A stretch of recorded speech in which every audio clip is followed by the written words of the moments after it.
Henry का नियम। स्थिर दाब पर किसी द्रव में गैसों की विलेयता विलयन की सतह पर मौजूद उस गैस के आंशिक दाब के समानुपाती होती है।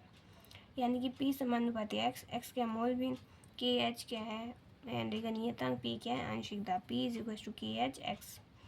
और एक गैस का भार जो दिए गए विलायक के भार में किसी ताप पर घुली हुई है। एक गैस है जो विलायक के भार में किसी ताप पर घुल गई है, तो विलायक पर गैस के दाब के समानुपाती होता है। हेनरी का नियम कहलाता है। KH का मान गैस की प्रकृति और ताप पर निर्भर करता है। वाष्प दाब। साम्य पर वाष्प द्वारा द्रव की सतह पर लगाया गया दाब वाष्प द्वारा द्रव की सतह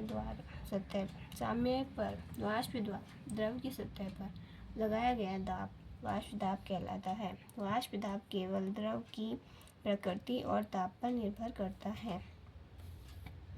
राउट का नियम विलयन के वाष्प दाब से संबंधित होता है।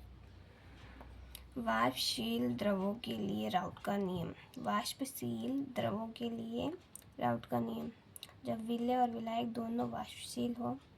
राउट के नियम के अनुसार किसी निश्चित ताप पर वाष्पशील द्रवों के लिए विलयन में प्रत्येक अवयव का आंशिक दाब उस अवयव की शुद्ध अवस्था में वाष्प दाब और उसके मोल भिन्न के गुणनफल के बराबर होता है।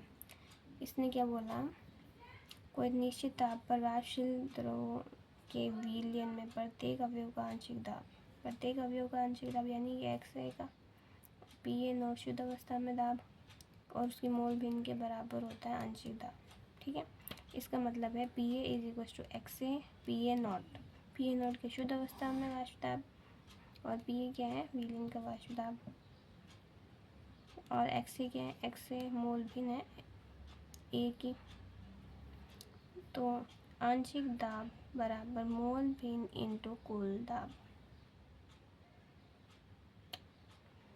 चलो ये भी आपको याद रखना है। PS = PA0 माइनस का PB0 XA। A पहला है तो A आएगा इधर और PB0 प्लस का PB0 आएगा। यानी कि PS = PA0 माइनस का PB0 XA प्लस PB0। ये फॉर्मूला आपको याद रखना है। अगर यहाँ पे B पहले आता तो यहाँ X भी आ जाता और यहाँ XPA आ जाता। बस इतना ही सब चेंज करना है। जब दोनों वाष्पशील घटक हो तो राउट के नियम के अनुसार PS = PA0 XA plus PB0 XB। मैंने टाइम में फ़ोन भी कर